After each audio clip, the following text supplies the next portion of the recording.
Okay, in this video, what we're going to talk about is an implementation of an activity stream. Basically, an activity stream is the engine of all the social networks. So basically, it helps you to create a feed of action that any object that you are tracking is doing. So for the documentation, I will use the Django activity stream. That is basically one of the inspirations for this project. I mean, there is no source that I use from this project. I mean, from action streams. No, sorry, from it's on. It's called Django Activity Stream. Uh, so I didn't use any part of this code, but I I got interested in this topic because of them. So that's why I'm using them as an example.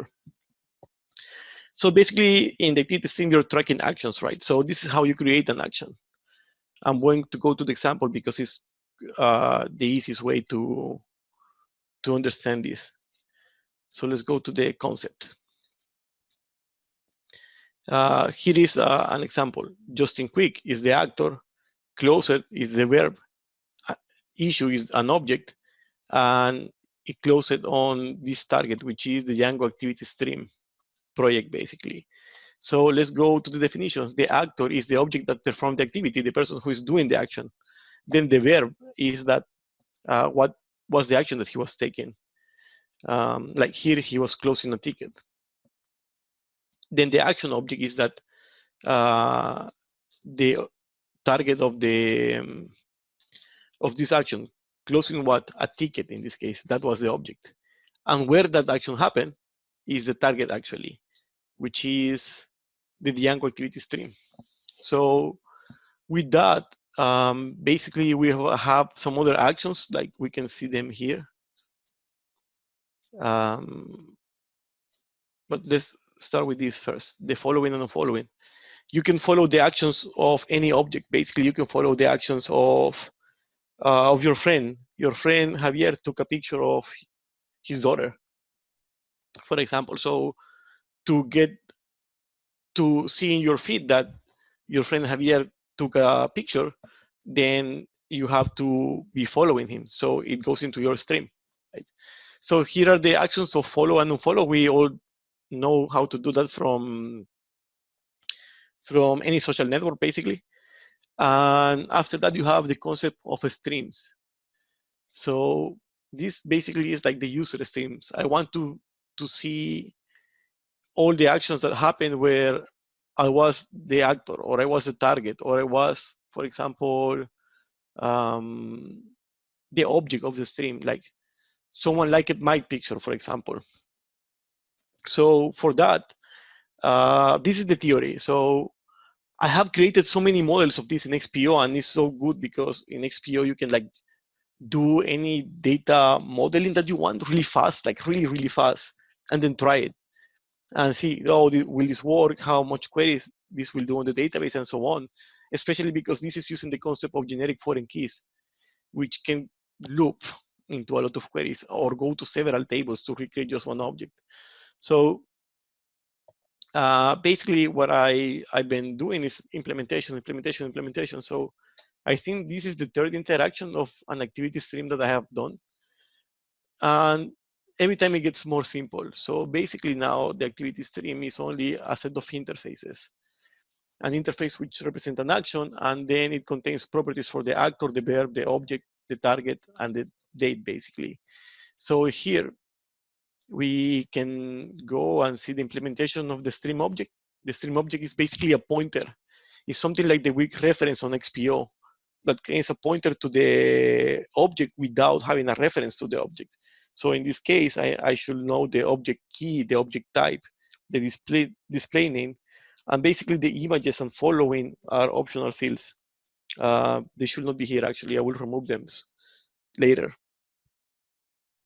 Then basically that's that. And then we have like two objects, two POCO objects, which are able to represent a concrete instance of an activity and an instance of an stream object. So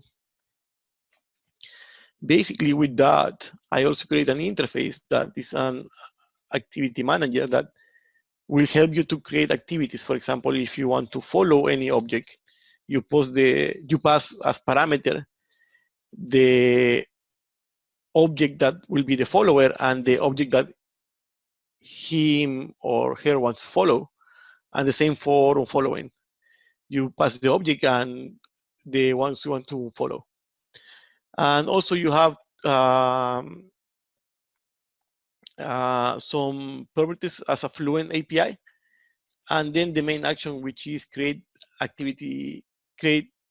activity. So I have an implementation of this using XPO.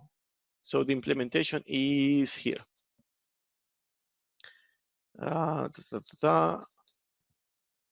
So here is the implementation of the builder. Basically, it receives a data layer from XPO, and you can update the schema if you want from here. And basically, this is the implementation of the create activity. And here, what I do is I create an instance of activity store, which is somehow like strange, an strange implementation that will flat out or basically make a single row of each activity.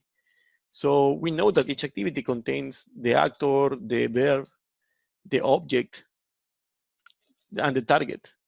But what I do is like I save all of these flat. For example, the actor. The actor, I create the three main properties that I need, and I save them in the XPO object. So when I go to the database, it looks like this. For example, the target, I have the target object key, the target object type, and the target object name. And the same for the actor. I have the key, the type, and the name.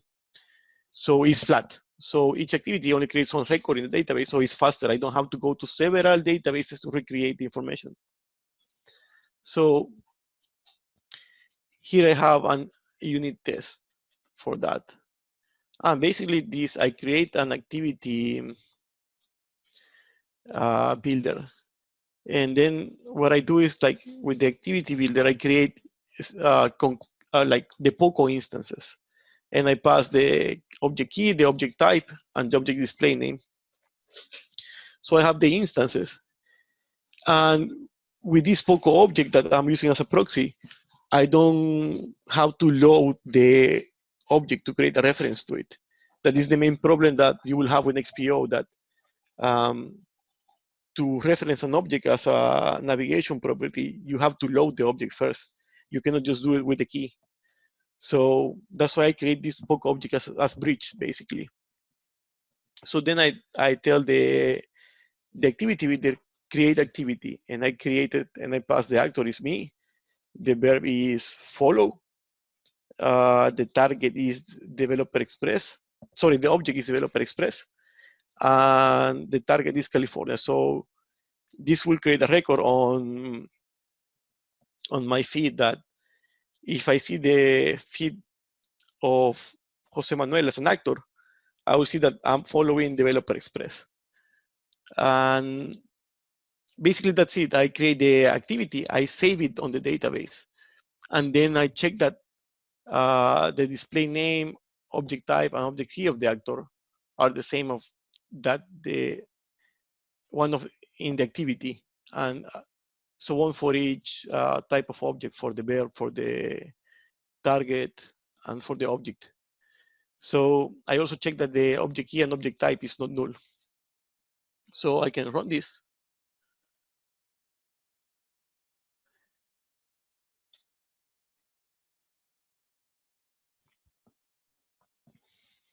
And it will basically, it passed. So I was able to store the record and retrieve it, basically. And I didn't have to load the reference to the objects. So the next step is to create a layer to recreate the actual objects from the database. And after that, I think this can be used for an analytics report on, for example, how your users use your system. Like Jose Manuel created 3 invoices in the morning. Then Oscar posted the accounting. Then Javier received the inventory. So it will be nice to see like an activity stream, like a Facebook wall inside of your SAF application.